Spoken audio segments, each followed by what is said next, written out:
Ayun, also sa mga ano dyan, mga nagbabalak pumunta ng Davao City, if you're coming from southern part of Mindanao, northern part of Mindanao, if you're coming from central Mindanao, northern central Mindanao, you're coming from Visayas and Luzon, tapos gusto nyong pumunta ng Davao City dahil meron kayong transaction dito, meron kayong mga meron kayong mga conventions, meron kayong mga congregations, kung ano matawag mga shun na yan, no? Basta meron kayong mga transactions, or gusto nyo mag-vacation, pwede rin yun, no? Shun pa rin yun.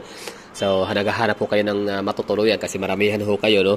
So, imbes na mag-hotel ho kayo, mas makakatipid. I mean, depende kasi yan eh. It doesn't mean kasi na mag-condominium kayo, mag-transient staycation, makakatipid na kayo, no? So, depende kasi yan. Depende sa yung purpose and interest. No?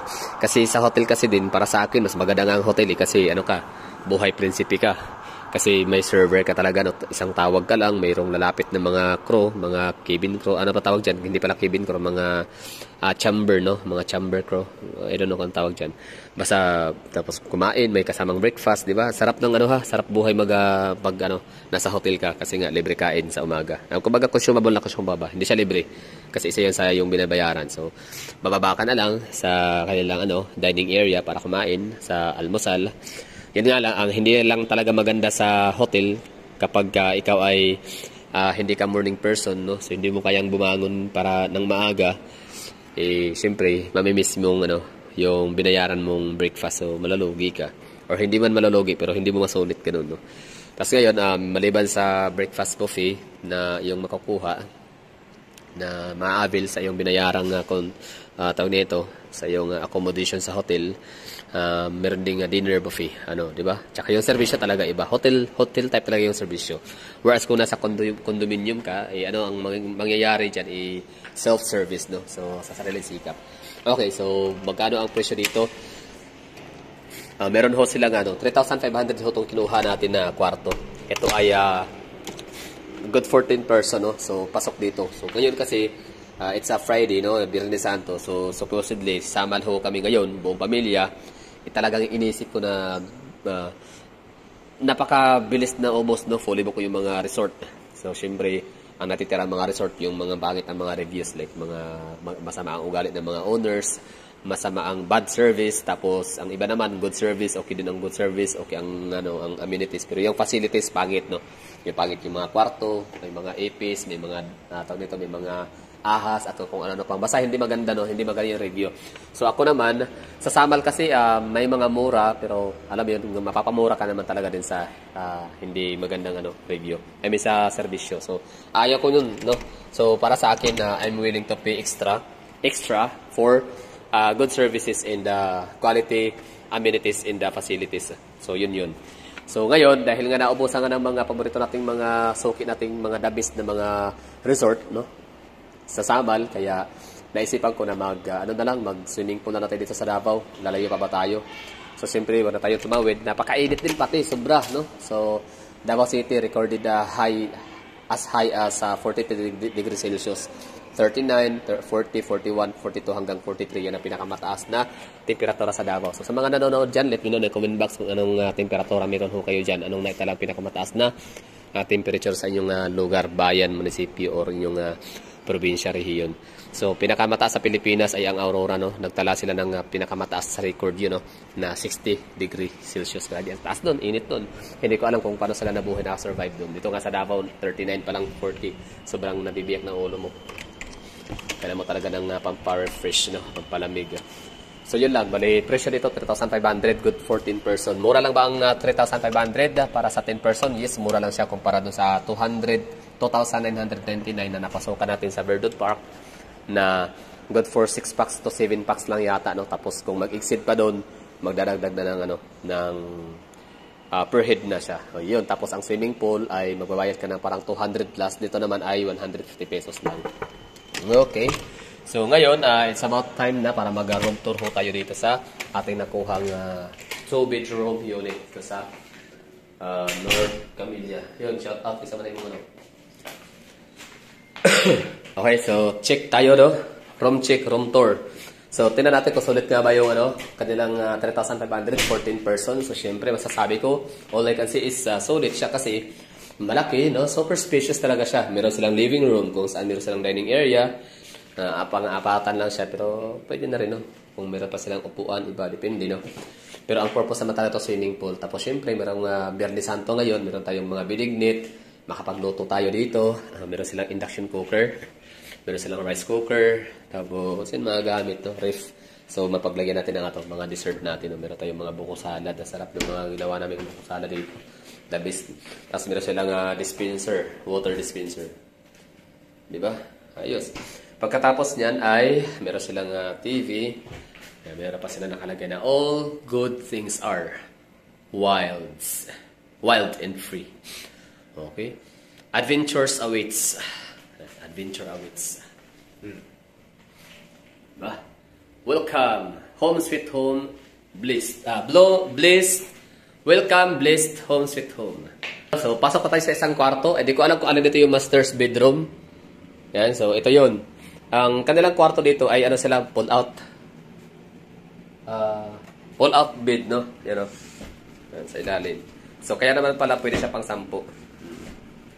Hindi ko alam, no? So, dalawa dito sa kabila. So, 8. So, dalawa naman ito sa sala, sa living room area. Ito, di ba? Pwede siya, no? Sige daw, yan na daw, i-open. Ito siya, ginawag mo to, is for free, no? Free promotion. Kumbaga, promote ko lang to, hindi ko to tawag nito. Kumbaga, parang hindi siya tulong para sa may-ari ng condominium kasi mayaman naman ng may-ari ng condominium, no? Milyonarya na siya. Milyonarya na babae kasi. So, milyonarya na siya. So, ito, tulong ko to sa inyo na nanonood nito, no? Na naghahanap ng kasagutan kung saan nga ba makahanap ng mura, solid, no? Na hindi ka magsisisi ng staycation dito sa Davao City.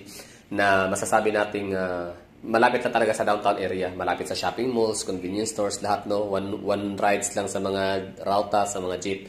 So ito na yun. Tsaka alam nyo ba ang advantage dito? Sige, marami naman siguro lahat ng mga kwarto dito parehas ang presyo, same rates, no? Same amenities, same facilities. Pero diyan siguro magkakatalo sa paano sila mag-entertain ng guest.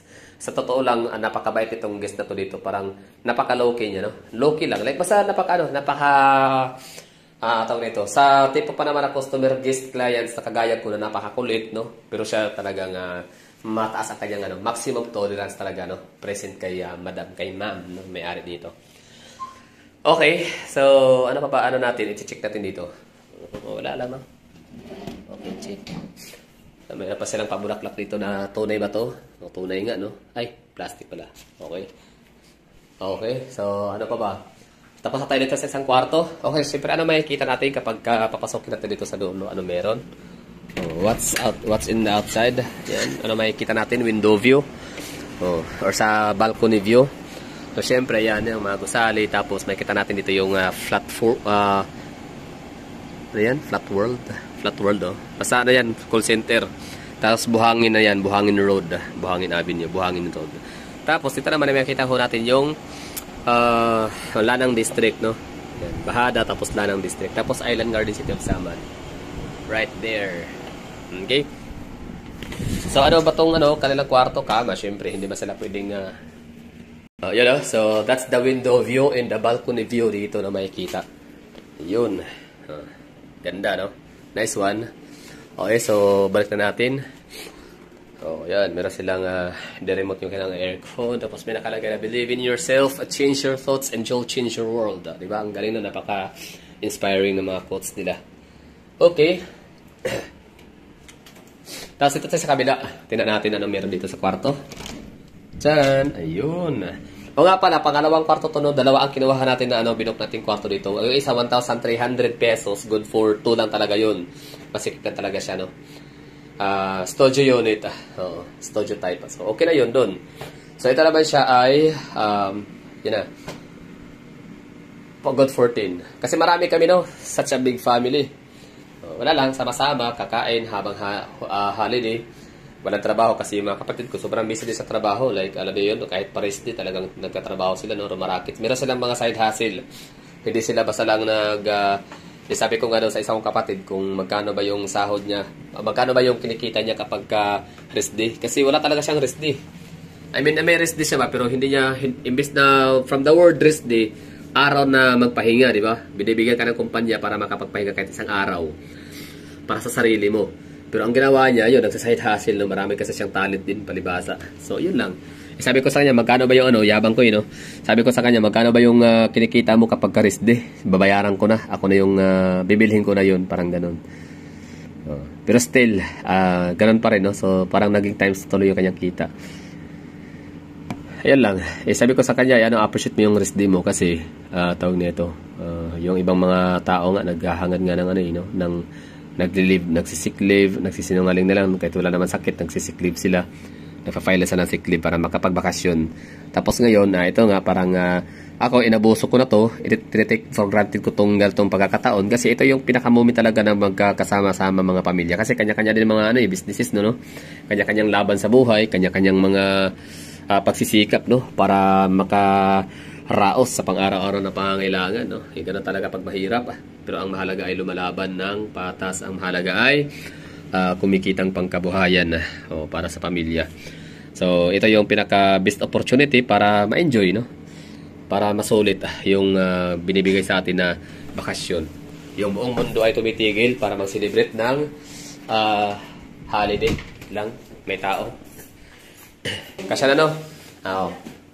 Actually marami ditong mga mga nagche-check-in na mga OJT, interns, paano pa mga nag-OT taking, di ba? OT taking, ano pa ba tawag diyan? Mga basta seminars, mga ganun. Uy, nakuha ang naong sa bata. Sorry. Yun.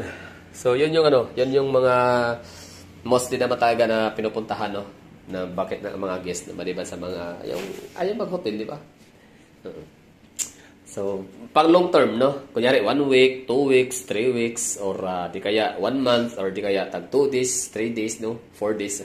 So, kahit ako, mas prefer ko talaga ang condominium, ang ganitong mga staycation, mga transient houses. Mas maganda pag condominium kasi may mga swimming pool talaga yan.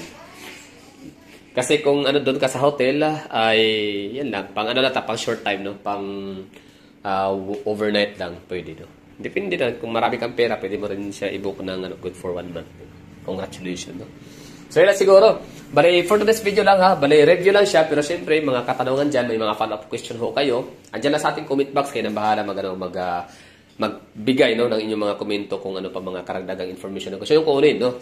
Sa refrigerator, may washing machine, may dry, wait lang ha. So, palibasa kasi di ako naglalaba, no? Dati hand wash lang naman ako, tapos di ako nagkaroon ng washing machine. So, ginagamit ko na talaga ay laundry shop no lagi. Para saan pa, no? Anong purpose ng 100 pesos? 60 pesos nga lang talaga actually, no? Pero yun nga, maabot ng 100 pesos kasama na yung dry and fold. Yun, so dito ang kanilang washing machine ay kahit maulan, pwede ka maglaba tapos pwede mo rin ditong patuyuin. So napaka-solid talaga ng 3,500 pesos para sa unit na 2 bedroom with up to 10 katao. So paano ba makasya ang 10 katao? Yun, dalawa sa itaas, dalawa sa baba, dalawa sa taas, dalawa sa baba. And dito ang dalawa sa living room. Pwede dyan. Pwede rin dito mag-bit-bit ng mag-request ng extra mattress. Tapos, syempre, di yan mawawala yung mga pag-living room. Kailangan meron talaga silang TV. Tapos, ito, ang ganda ng kanilang dispenser, no? Water dispenser. Tapos, syempre, refrigerator, no? Kasi para sa mga lagayan ng mga cake, mga dessert, ice cream, soft drinks, di ba? Ganda. Tapos, meron silang microwave oven, Americana home. Tapos, ano pa ba? But first, coffee. Ano meron dito? Check natin. Sarad. Okay. Walang laman. Dito, ayan, may mga gamit sila dito, mga utensils. Kitchen utensils. Okay. Alright. Ito naman yung kanilang mga patuyuan ng mga pinggan. Tapos yan, mga sandok. Asan yung mga kawali rito? Tignan natin sa baba. Ayun, may kawali. Katuan. Okay. Yan.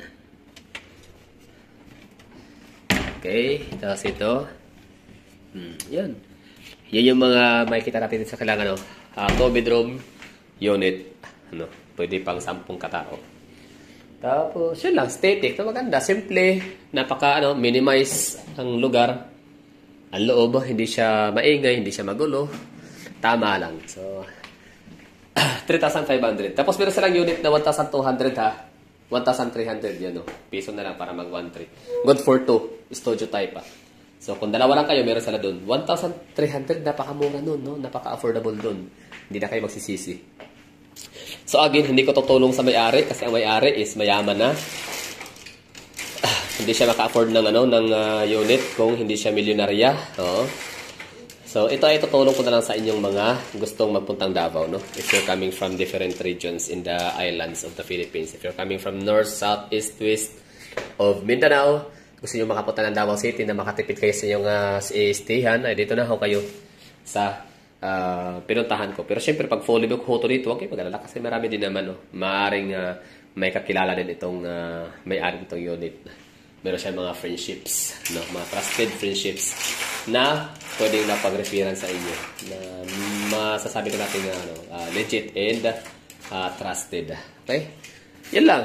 So, ano pa bang natin? Ano pa mga katanungan ko ninyo, no? Ibato nyo na dyan sa comment box. Let me know in the comment box kung anong pwede nyo itatanong. Magkano? Yan na nga, 3,500. Yan. Check-in, syempre, parang hotel. Oh. Nasa check-in time. Check-in time, check-out. Alas 2 ng hapon ang check-in. And check-out.